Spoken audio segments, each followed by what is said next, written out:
be should have a refuah shalema, and the merit of our learning should help. Okay, Johnny Halpin's screen is flashing away there. Cheers. Johnny, I suggest you leave and re-enter. Okay. Because it looks like, God forbid, you're having a fit. No, I can see it. Okay.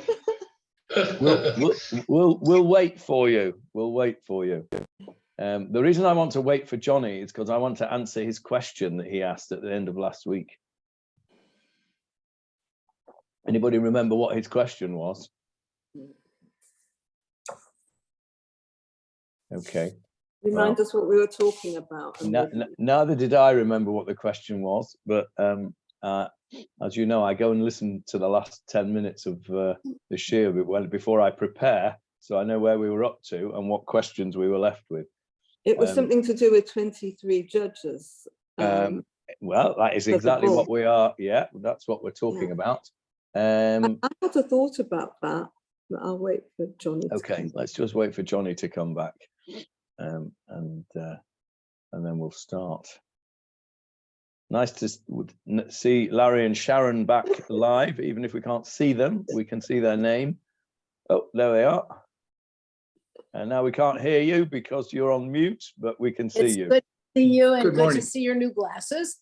And we've been following the recordings, but now we're here in person. Great, lovely to see you. It's good to be with everybody on this call. Thank you. And now we've got Johnny back, so we can start. Right, Johnny, do you remember the question you asked me at the end of last week, Johnny? About the word? Yes, about the word. Yes, I do remember it. It's ad-rabba. Ad-rabba, yes. Johnny asked a question and said, we came across the word ad-rabba, which means on the contrary. And Johnny asked whether that was anything to do with the fact that it had daber, speaking, in a not quite backwards, but out of order, with the letters out of order. And I thought that was rather clever observation, but it turns out that it's not the case. Okay, let me share the screen with you, and you will see. Now, where did I? Oh, what have I done with that? I found a whole thing here on it, and I don't think I've got it now. I must have. Okay, I'll have to tell you what. I have to remember it without sharing the screen. Anyway, it turns out. Let me see if I can just find it. It turns out that what it means is ad-rabba. Here we go. Let's have a look.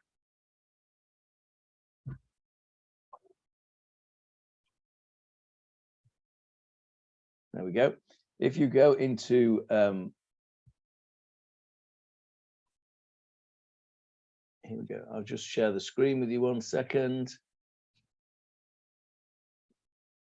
There you go. If you go into the wonderful thing called Wiktionary, okay, Wiktionary, part of the Wikipedia group, it's a free dictionary.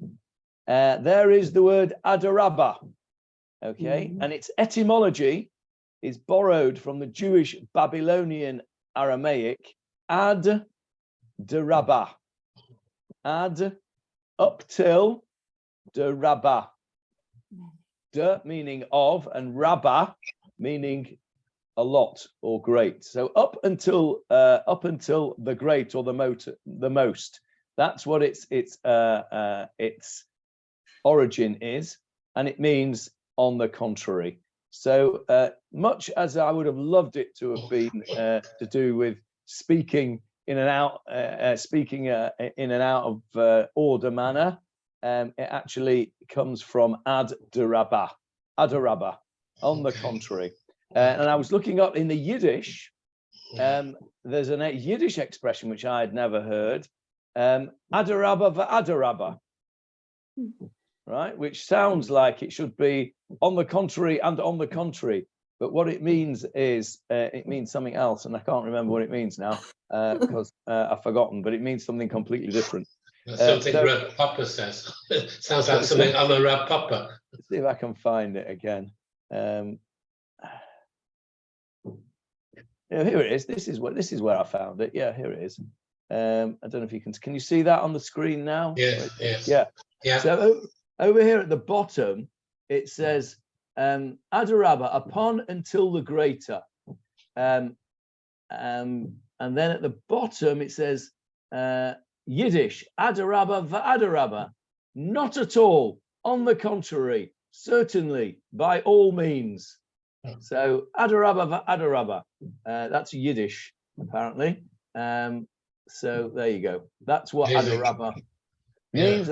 And if you go onto this here, you can actually listen to how it should sound, etc. All sorts of interesting things you can find by messing around on the internet. So that answers your question at the end of last week's shiur, Johnny. Okay. Yeah. Thank you. Yeah. Thank you. Thank you for raising that. It was an interesting question. Now, I also asked a question at the end of the shiur. Whilst you're trying to remember what I asked you, I will get the Gemara up on the screen.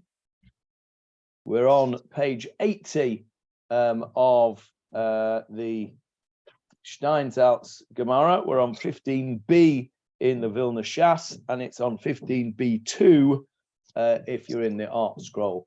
And I asked the following question. Where are we? Here we go. I asked the following question. This is where we're up to. Now, anyone remember my question from last week?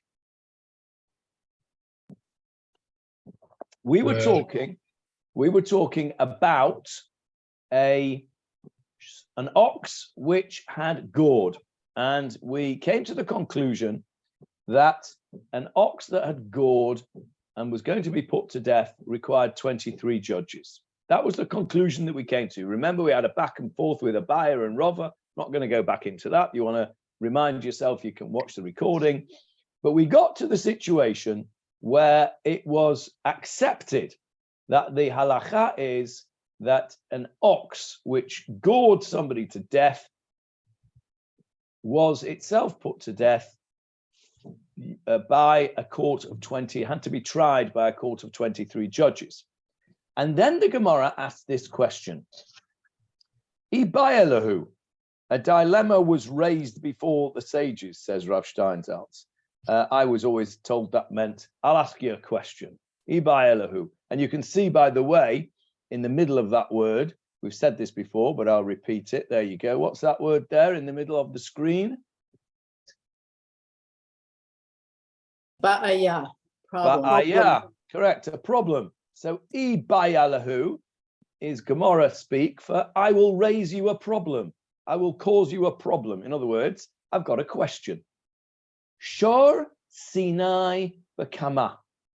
An ox which at the time of the giving of the Torah strayed onto Har Sinai. Julia's remembered now. She's nodding away. An ox which at the time of the giving of the Torah strayed onto Har Sinai, which it was not allowed to do.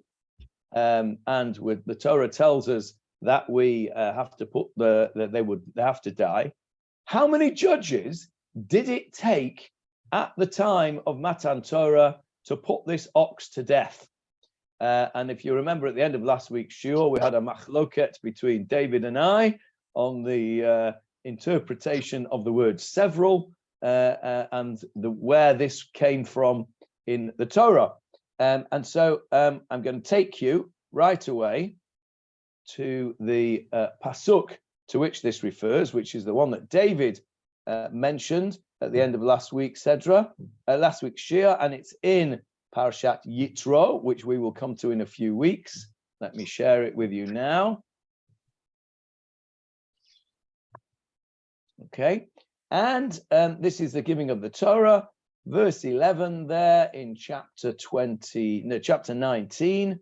And they shall be prepared for the third day, for on the third day the Lord will descend before the eyes of all the people upon Mount Sinai.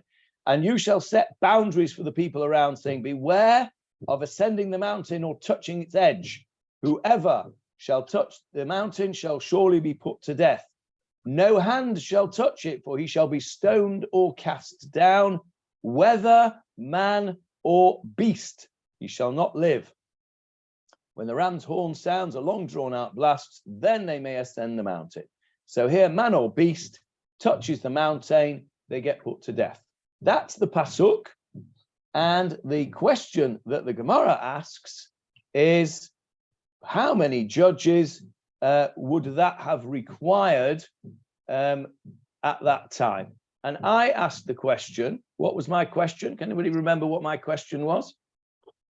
Who's bothered? No.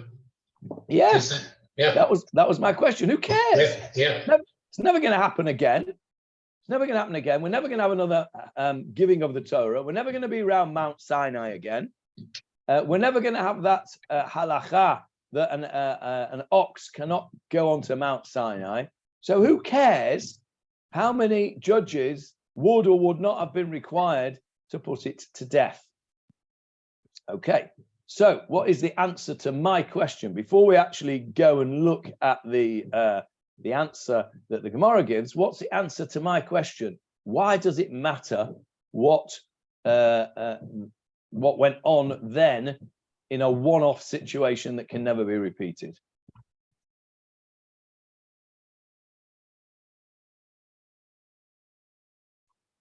Anyone? Anyone want to hazard a guess? Similar situation. Say that again, Michael. Similar situation, not the same. Obviously, it can't be the same, but a similar situation. All right. I think that's part of it. Yeah. The question here. Let's just read this paragraph here of the Steinsaltz, because he asks the question very clearly and very nicely. Yeah. So the Gemarah asks the question really. Mi gamar sha'ah mi dorot. Let's just look at those words and translate them literally first before we understand what they mean. Mi gamar. Who? What does gamar mean? Complete, is it? It can mean complete, yes. What's the Gemarah? Gemarah is an inquiry into the Mishnah. Yeah, it is. And what are we doing in this Gemarah? What are we doing now? Investigating. We are learning. So, and we are investigating, that's right. And we are deducing, aren't we? We're deducing. Yeah, deducing. So, mi gamar sha'ah mi dorot. Who would deduce a halacha sha'ah mi dorot? Sha'ah means what? What is a sha'ah? An hour. An hour, okay. And what is an hour, Johnny? An hour. Not 60 minutes. Well, it is 60 minutes, you're right. Yeah, I know, but you don't mean it is a period of time, yeah. A specific period of time. So if you remember when we discussed the halachot of Shemitah, which we did in great detail, we spoke about the Heter Mechira. Okay, you're all familiar with the Heter Mechira. By the end now, we're at the end of halfway through the next year of Shemitah, which Shemitah still applies, by the way, to fruits. You've still got to be careful with Shemitah on fruits. We all, most of us anyway, rely to a degree or other on the Heter Mechira. The Heter Mechira was a permission that was granted to sell the land temporarily to a non-Jew so that the produce that was produced on that land was not Shemitah produce. And there was a massive machloket at the beginning of the 20th century when this Heter Mechira was discussed by Rav Kook. And there was a massive machloket later on as to whether this Heter Mechira, this permission that Rav Kook endorsed, he wasn't the first to use it, but he endorsed it, whether it was what is called a hora'at sha'ah, a law and a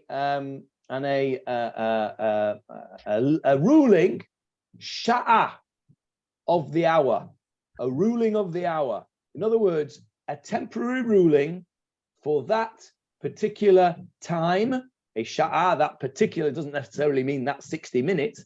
For that hour, we use that word in English as well, don't we? The man of the hour, right? We don't mean he's only got 60 minutes to live. The man of the hour means he's the man of that particular time. So Horat Sha'ah means a law, a statement which applies to a specific time. As far as the Heter Mechira is concerned, they were talking about a time when there was great famine in the land. It was very difficult for people to live. They didn't have enough to eat. And the argument was that Rav Kook only allowed the Heter Mechira as a Horat Sha'ah because people had nothing to eat. Nowadays, but we've got plenty to eat, the Heter Mechira should not apply. That's one opinion. Another opinion was that no, it was not a Horat Sha'ah, it was a halacha, which Rav Kook said, and it applied le dorot, which means for the generations. Now let's go back to our Gemarah, and you will understand what this means. Mi gamar sha'ah midorot. Do we learn a halacha that applied for 1 hour only? Actually, it was for 3 days, wasn't it? Because for 3 days they weren't allowed to touch the mountain, but it was a specific period of time. Do we learn a halacha about that specific one-off period of time, i.e. Matan Torah, mi dorot, from a halacha which applies forever, which is the one we've just learned, the halacha that 23 judges are required to put an ox to death. So if you hold that you can learn the halacha for a specific time from the general halacha going forward, then you would say, well, it's obvious how many judges would have been required to put this ox that strayed onto Mount Sinai to death. It's 23, because we can learn it from what we know about an ox that gores, which is a halacha ledorot. It's a halacha for the generations. However, if you say, no, you cannot extrapolate or deduce a law that is a law going on for generations to a specific one-off situation, you can't do that because the two things are different, then our question remains, how many judges would it have taken? Now, I'm more interested, to be honest, in the flip side of that. Can you learn a halacha from a sha'ah and then apply it to future generations? Now, if you think about that, that is a massive question, because what have we been doing for the last 3,500 years? We've been doing exactly that. When something new comes along, for example, heart transplants, just off the top of my head, right? 1967, Christian Barnard and all that, first heart transplant. The rabbis of the time were asked a reasonable question. Is it allowed, al pi halacha? And the most famous answer was given by Reb Moshe Feinstein. Tell you what his answer was in a minute. But, excuse me, when he was asked the question, what did he do? Or what does any rabbi do when they are asked a question about a modern day situation? Says, I'll let you know, and they look into it, and they look into it. That's the first thing they do. To look at precedent for similar questions in similar circumstances. Yeah, correct. First of all, they do what Johnny says, which is play for time, quite right, and say, I don't know, I'll look it up, and that's a perfectly reasonable answer. And then they do what Sharon said, which is they look for precedent. And they look for precedent in obviously in previous cases? Well, they're not going to find in the Torah or in the previous Halachot or the Shulchan Aruch a specific case of heart transplant, because there wasn't one until 1967. So what they have to do is they have to apply and they have to deduce and they have to learn from similar situations. And that is how the whole of Halakha has developed. So this question here of the Gemara, it seems to just be, well, excuse me, that we're just learning a standard piece of Gemara. But actually, this little question, these 4 words, actually is a very, very fundamental piece of Jewish learning. Do we apply, deduce, and look for precedent from one situation to another? Can we, in fact, rely on different situations for halachot? And that's why this was such an important question. And that's why I asked the question at the end of last week's shiur, and I didn't want to go into it then because we'd run out of time. It's a really important fundamental question. We know, because we know how things work with halakha, that we do deduce from precedent. In fact, that's how the whole of the halakha works. I have just written the Dvar Torah for this week for the timetable, and I've actually questioned that whole concept of whether we should be entirely mash'ubad, enslaved to precedent. But that's another question. You can read that when that comes out, when I've had it translated into Hebrew by somebody who knows better Hebrew than me. It will be printed, so you can have a look at that and see what you think.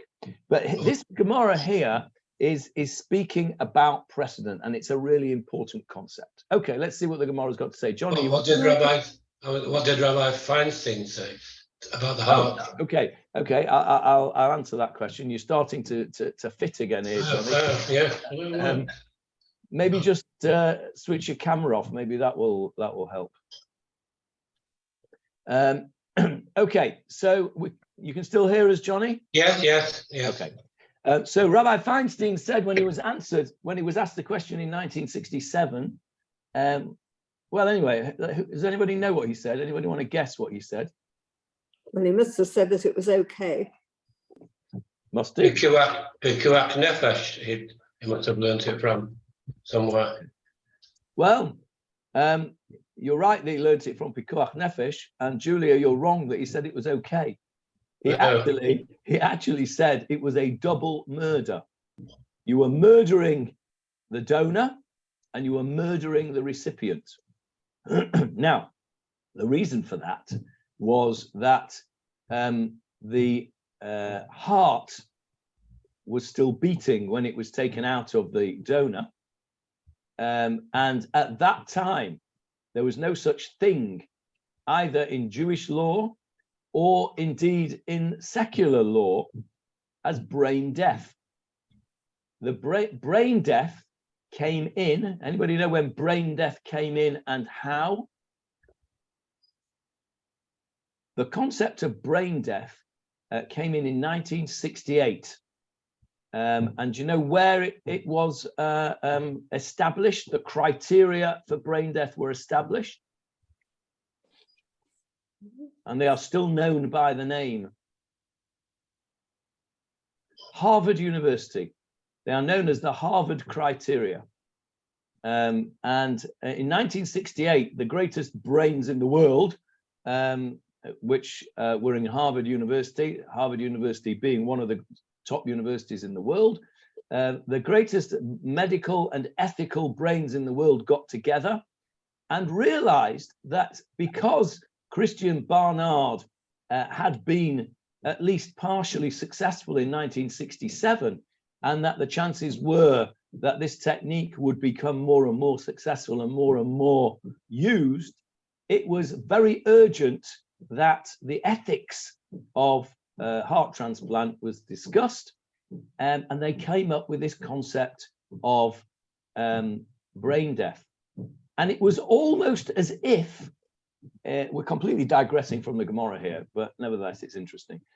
It was almost as if it was a direct response to the psak of Rav Moshe Feinstein. And I would not be at all surprised if the greatest brains and ethicists at the time took into account the greatest halachists' views, because these were the kind of things that were discussed. Rav Moshe Feinstein said it was a double murder because you were murdering the donor because you were stopping his heart.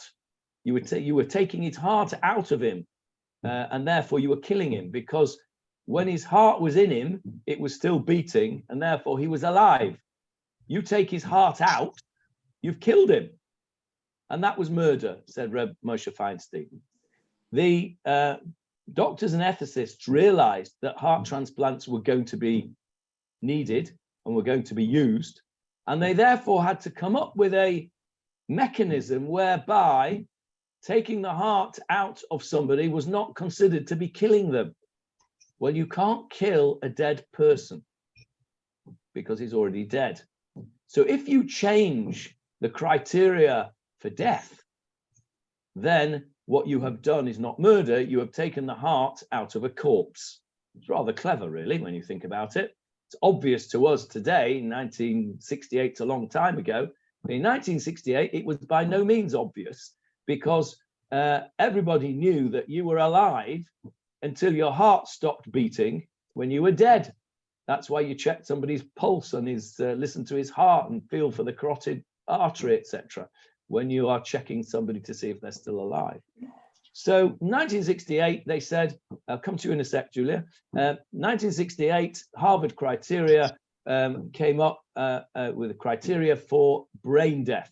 In other words, a person was considered legally dead if certain criteria were fulfilled, even though their heart was still beating. And that enabled person A to be called dead, and therefore you could take his heart and give it to person B. Rav Moshe Feinstein in 1967 was having none of it, and he said it was a murder of the donor. It was also a murder of the recipient in 1967 because it was doomed to failure, because the chap, can't remember his name now, Washalansky or something like that, was the first recipient's name in South Africa. He lasted about 35 days or something like that. He actually didn't die from rejection of the heart. He died from an infection in his lungs. But nevertheless, he died, and it was inevitable that he would die, and Christian Barnard knew he would die. And it was a groundbreaking surgery. And since then, there have been millions of people who have benefited from the groundbreaking work that Christian Barnard and his team did.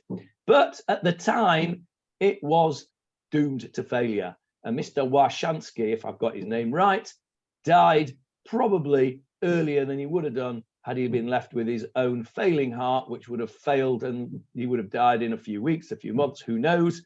Rav Moshe Feinstein said that was a double murder. As time has gone on and the heart transplant operations have become much more successful, the chances now are that the recipient will not die. It's a successful operation in the vast majority of cases. So if Reb Moshe Feinstein were to be alive today and asked the question, I'm certain that he would not say it was a double murder. He would not say that it was murder of the recipient. He may well still say it's not permitted because he may not accept the concept of brain death. Therein lies a very hot potato, even today. The halachic decisors of today are split between those who accept the concept of brain death, including the Israeli chief rabbinate, with certain caveats, and those who do not accept the concept of brain death at all, including the London Bet Din. So if you don't accept the concept of brain death at all, then heart transplants, obviously, lechatchila, in the first instance, cannot be done because you're murdering the donor. I digress, but it's an interesting digression. But it's a digression worthwhile because what it means, Johnny, what are you showing us there? That's him. Yeah, what was his name? Just unmute and tell me his real name. Oh, I got it right. It was Washansky. Yeah. Louis Washansky. Louis Washansky. Yes, there you are. Yeah, good memory, Johnny. I dragged that name from the recesses of my memory. Thank you, Johnny. Where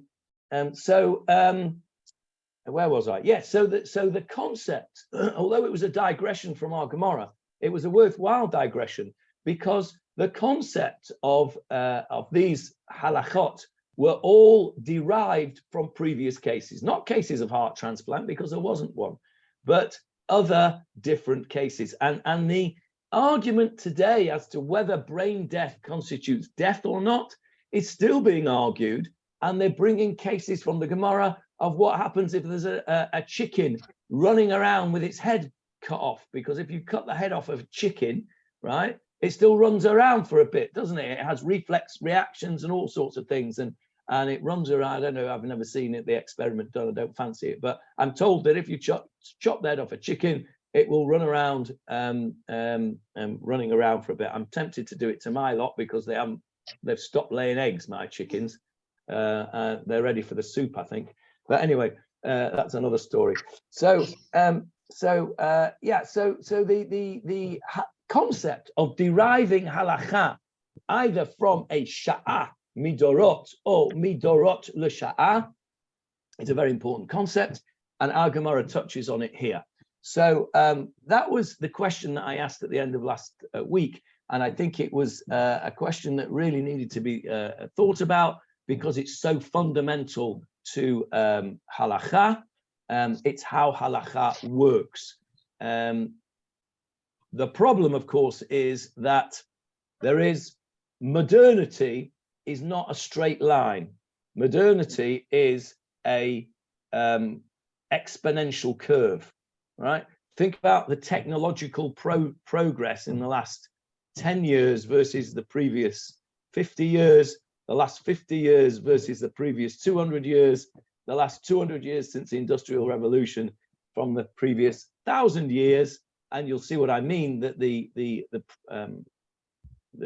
technological progress is not linear, it's exponential, and therefore that makes derivation from old precedents much more difficult. And there comes a point, and this is what Rav Ido got himself into a bit of hot water with a few months ago when he wrote about his views on the halakha of sukkah, that there comes a point, says Rav Ido, when you have to start thinking about not using precedent for halakha and rewriting the rule books. But we'll not go into that right now. Let's go back to the Gemarah. I don't know, am I still sharing the screen with you? Yeah. Yes, I am. Okay, so yes. Oh, sorry, Julia. Yes, you wanted to say something. Okay. Well, I had 3 questions really, or 3 thoughts. One was, would the answer from about the heart transplant be the same if it had been a liver transplant? Were liver transplants before heart transplants or afterwards? Okay. My second, do you want me to do them one at a time? No, because I'll never remember the questions. Do them one at a time. Okay. I'd rather you had asked me the question about kidney transplant. Okay. And I'll tell you why. Because you can take a kidney out of somebody without killing them. Mm-hmm. You can't take the heart out of somebody without killing them, assuming you haven't got brain death, right? Assuming you don't accept brain death, you can't take the heart out of somebody without killing them. You can take a kidney out of somebody without killing them. And so the halacha is completely different on kidney transplants. Liver is a bit like heart in that you can't live without a liver. You don't die instantly without your liver, but you die pretty quickly afterwards. However, liver is interesting because liver is a very, very regenerative organ. So you can actually have a partial liver transplant. And so liver is partially like the heart, if you take the whole of it, and partially like the kidney. If you take some of it and transplant it into somebody else, you could be okay. So the real answer to your question is yes, there is a difference, and it's the fact of murdering the donor is dependent according to if you, I'm going to call it old-fashioned halacha, so i.e. pre-1968 halacha, and according to some, it's still the halacha. Death is cardiovascular death and not brain death. Okay, so there is a difference. So that's the answer to question 1. Question 2.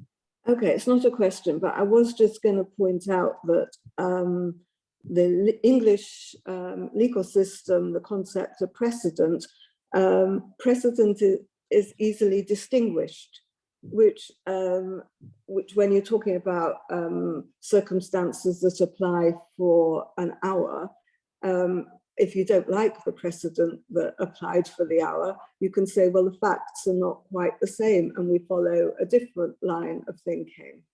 I don't know if that applies with a halakha, but you say this is not strictly the same, there are differences, and therefore because there are differences, then we can look at it in another manner. I think you have just summarized exactly what the whole of Gemarah is about. The whole of Gemarah is about looking at cases, looking at precedents, looking at the psukim in the Torah, and deriving halacha from those precedents, from those cases. And what is Gemarah? A rabbi comes along and says, no, the case that you've just brought me is not the same as our case. I'll bring you a different case, which is more similar to our case. So your beautiful comment that precedent is distinguishable, is that what you said? Yeah, that I think is the summary of exactly what Gemarah is. And that, Julia, is why you're here today, because that's why you enjoy the Gemarah shir so much, because that's what we're doing. That's exactly what Gemarah is. It is distinguishing precedent. So yeah, that observation is very apt for our Gemarah lessons and any Gemarah lessons. Okay, so my third point relates to going back to the ox and the 23 judges. I can't see how an ox can have a trial. Which is why I think that what we learn from it is that the man who owns the ox has the trial of 23 judges, whether or not the punishment is stoning, because the ox cannot testify. The ox can't say, it wasn't me, it was another ox. It's only the witnesses can say, yes, it was that ox. The owner can say, in defense, the ox was in another field. It's the owner that has to speak for the ox. I don't see how the ox itself can be tried by 23 judges because it can't give evidence. Okay, I think you're absolutely right. I mean, you know, you've now raised in my mind this ridiculous picture of an ox standing in the dock in the Old Bailey, and of course it's ridiculous. And I think that what you've said is absolutely right, that what we are doing here is putting the circumstances of the matter on trial for 23 judges. And of course it matters. Why does it matter? Because if a ox is condemned to death, then the owner has no benefit from that carcass. It can't use the meat, it can't use the hide, it can't use the horns, it can't do anything with it. It is completely asur b'hana'ah. So in effect, it is a monetary case as well as a capital case. So you could argue, we know, don't we, what's the name of our Gemarah that we're learning at the moment? Dinei mamanot bishlosha. Okay, monetary matters are judged by 3 judges. So you could argue that it was a 3-judge case because this is all about money. So that's where the argument comes in. You're right, of course the ox is not on trial. It's the circumstances that lead to the death of the ox which is being tried. And when we're saying the ox is tried by 23 judges, it doesn't mean that the ox is standing in the dock with handcuffs on. Okay, so you're right about that, and you're right to be pedantic about the language, but that's the meaning of it. Okay, any other comments before we go back into the Gemarah? Okay, let's go back into the Gemarah. So the Gemarah says, Mi gama sha'a midorot. Do we do we learn a halacha from a generational halacha to a specific situation that was only pertaining at that particular time, a sha'ah? Answers the Gemara, ta shema, come and listen. Come and listen, I'll tell you, says the Gemara. Detanei Rami bar Yechezkel. Rami bar Yechezkel taught us the following.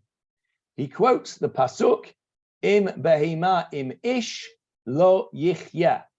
That was the pasuk that I showed you from Parshat Yitro, which said that an animal or a person mustn't touch the mountain.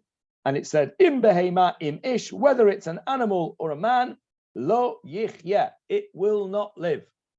Ma ish be'esrim ushlosha, just as a man before he is put to death must be condemned by 23 judges, af also behema be'esrim ushlosha, 23 judges. It is what we called, we've had this word before, a hekesh, a comparison.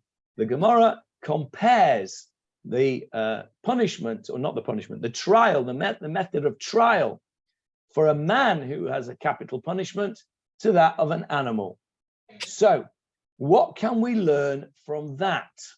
What can we learn from the fact that Rami bar Yechezkel learns this from this pasuk? How does that answer our question?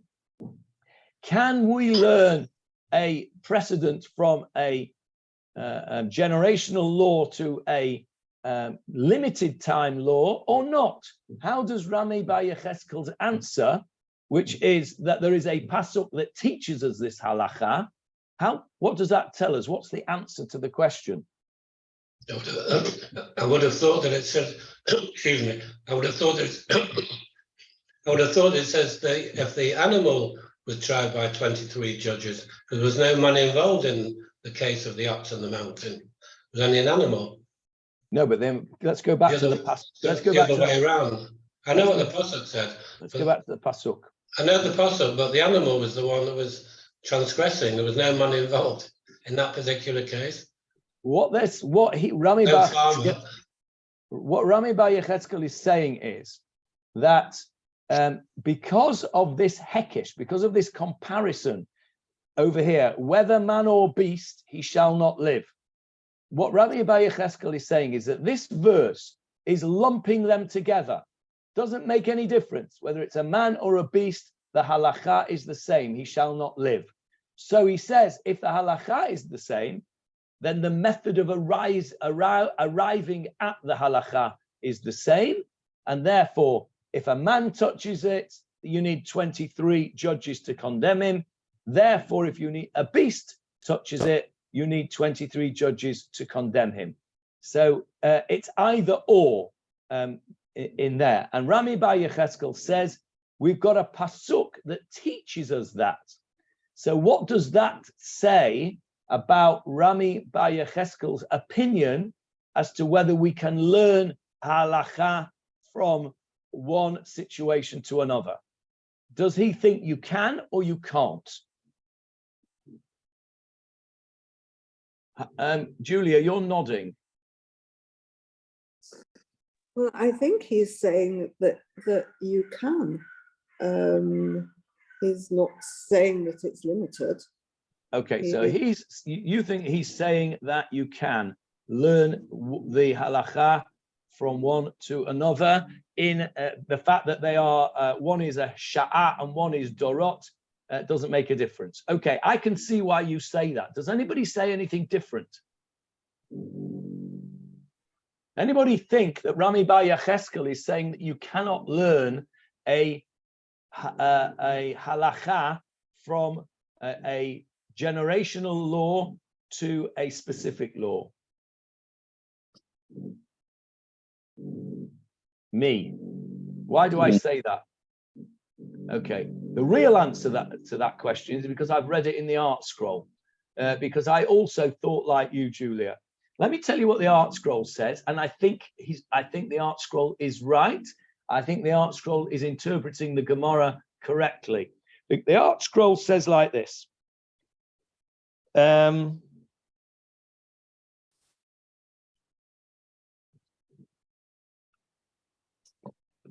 Okay. Without citing a source, the Gemarah assumes that a person would have been tried for approaching Mount Sinai by a court of 23. That's our first question, is how do you know back then that there was a court of 23 for a person? So he says, okay, I can tell you why, because remember that the Torah hasn't been given yet. This is 3 days before the Torah has been given. So he says, this is because courts were established in the wilderness from the time that Yitro suggested establishing a court system, and there is a machloket as to whether that was before or after Har Sinai. Okay, so according to the opinion that says the advice of Yitro, you'll remember the beginning of the parsha of Yitro, Yitro says to Moshe Rabbeinu, you can't do this all on your own. You can't sit here and judge everything on your own. You need to set up a court system here of higher courts and lower courts. According to the opinion that says that occurred before Har Sinai, then there was already a court system established prior to Har Sinai, and therefore at the time of this potential infringement of a person going on Har Sinai, it would have been 23 judges judging him. That's according to that opinion. Okay, but he then goes on to say, a little bit like Julia said, however, since the very idea of trying an animal is novel, we cannot assume that they would have tried an animal unless we bring exegetical proof. Okay, so the Gemarah therefore inquires whether it would have been necessary for a Sanhedrin to try an animal. Okay, the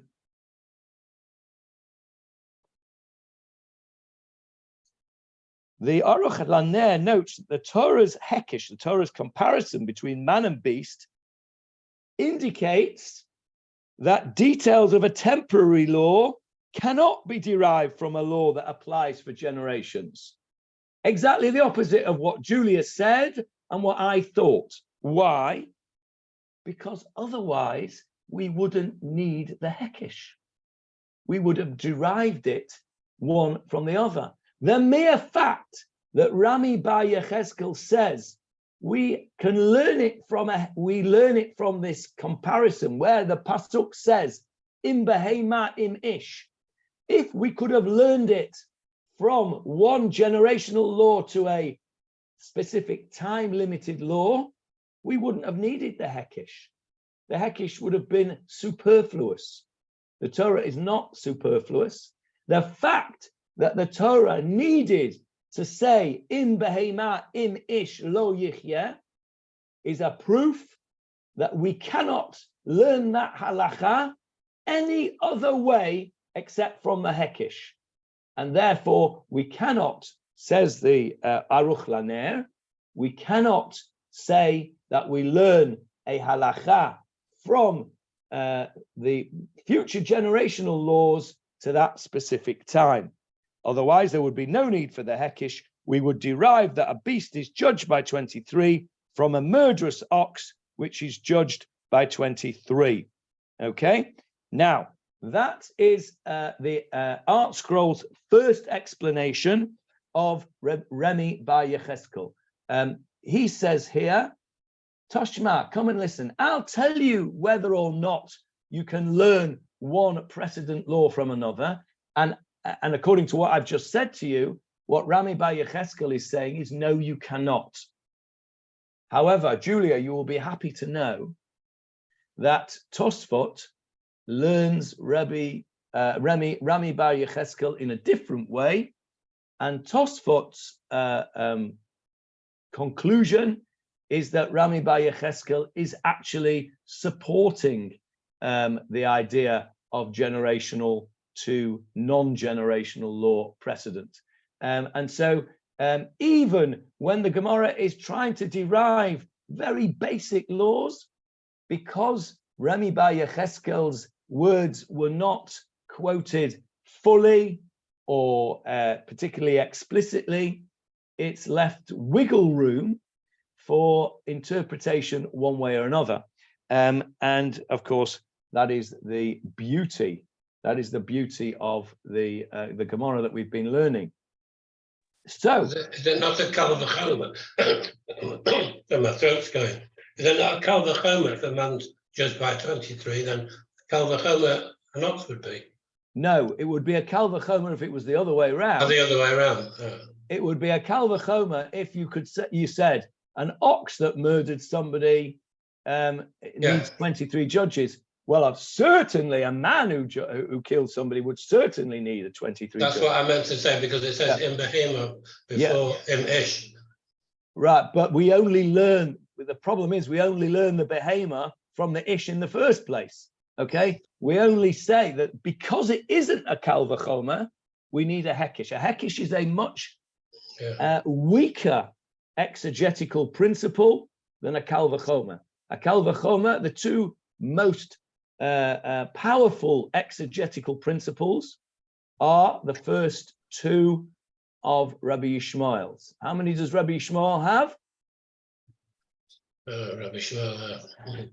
Come on, you said it this morning, Johnny. Yeah, I can't remember. Yes, you can. Come on, David will tell us. Rabbi Yishmael Omer Mishlosh Esrei Mido. Yeah, 13. Okay, and what are the first two? Mikal v'chomer, Gzeira Shava. Those are the two ones. Gzeira Shava are where we've got the same word in two places. Kal v'chomer is exactly what you said. We learn the more stringent case from the more lenient case. And if it was the other way around, it would be a kal v'chomer. We don't have a kal v'chomer, but we do have a hekish. So what we've learnt today, I'm just going to do a little introduction to the next piece before we finish.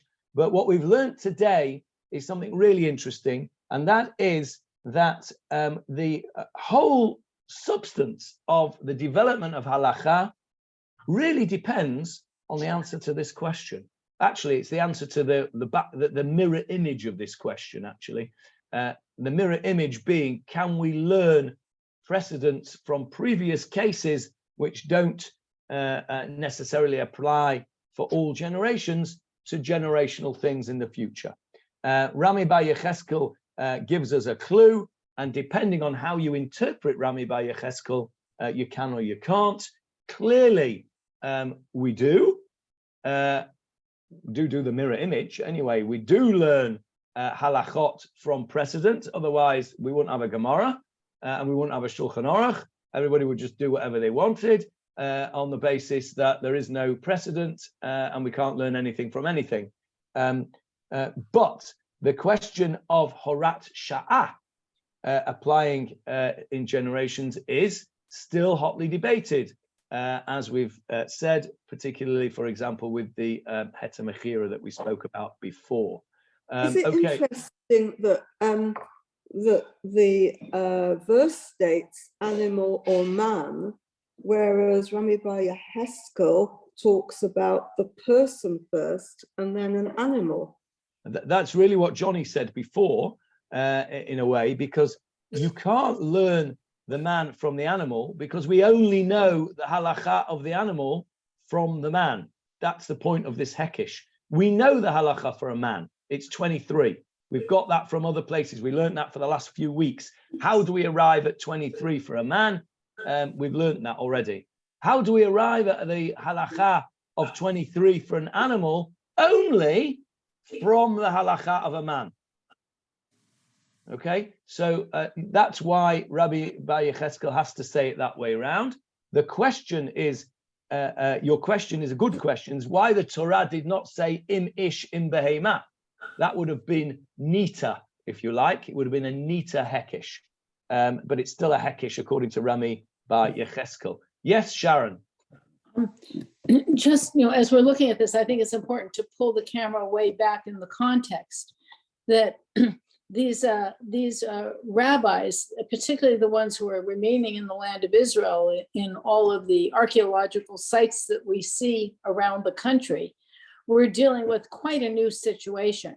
and that they were trying to make halacha for them was as big an upheaval as technology is for us, which is the experience of remaining in the land, not being taken into exile in Babylonia, but remaining in the land and trying to live under what seemed like a capricious set of circumstances with no sovereignty. And also keeping a relationship with the diaspora that they were related to by halacha and by, sovereign aspirations. So that this is really important for these guys to be able to figure out how to build in some elasticity into the system that they were creating, which was post-priesthood. I think that's right. And I think that is even more apropos for today, because the same scenario arises, doesn't it? We have now almost a mirror image of that. We are now still in the land, or we have returned to the land, to be more accurate, and we have returned to our own sovereignty. And so now we have a greater challenge still, and that is, how do we have interpretations of the halakha here in Israel, which does not distance ourselves too much from the diaspora, and yet remains appropriate and apt for Eretz Yisrael. And the thing that springs to mind straight away, of course, is my pet subject, another one of my pet subjects. Correct, Julia, 2 days of Yom Tov. This is a dilemma that Sharon's observation there applies to very much so today. So yes, we are here, if you like, we are by learning Gemarah the way we're learning it now, we are immersing ourselves into a 1,500-year-old scenario of looking at the way halakha develops, or looking at the way halakha developed.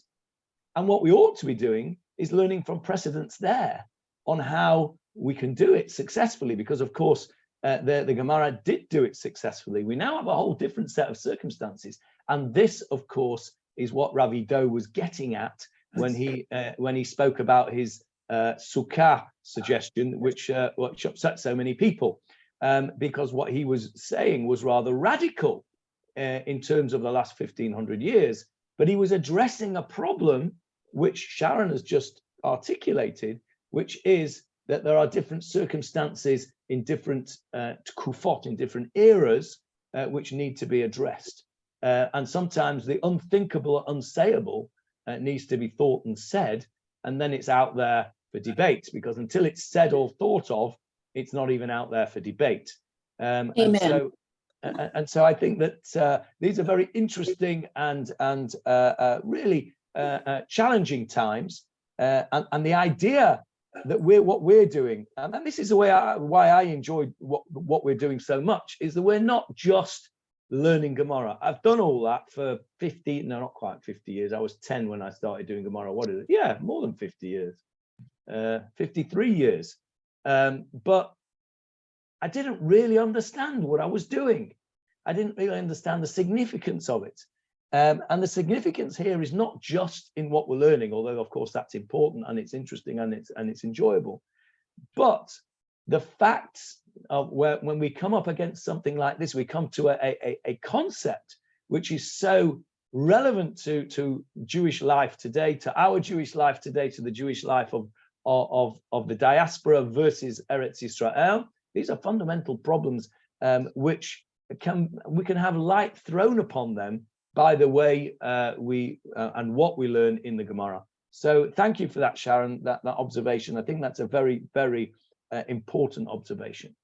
Any other, we've missed all that while you were away, Sharon, by the way.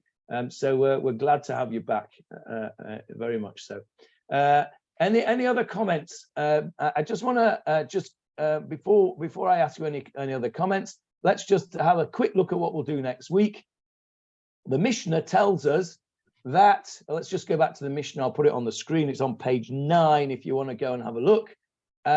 We're going to now talk about other animals. Here we go. Haza'ev, v'ha'ari, v'hadov, v'hanamer, v'habardalas, v'hanachash. The wolf, the lion, the bear, the leopard, the cheetah, and the snake. They also have to be put to death only by a court of 23 judges. That's what the Mishnah says. Rabbi Eliezer says, not on your Nelly. Kol hakodem la'organ zacha. Anybody who gets up and kills these dangerous animals, zacha, merits. And I will not tell you what they merit. That's the Gemara that's coming up next time. So that's next time. Let's have a little summary of what we did today. We talked about the concepts of learning precedent. We talked about heart transplants. We talked about brain death. We talked about the diaspora versus Eretz Yisrael. And we also learned a few lines of Gemara as well. Any questions, any comments? Okay. Have you stopped recording, Johnny? Can I just ask you about last night's discussion? Yeah, I'll stop recording now. Stop recording.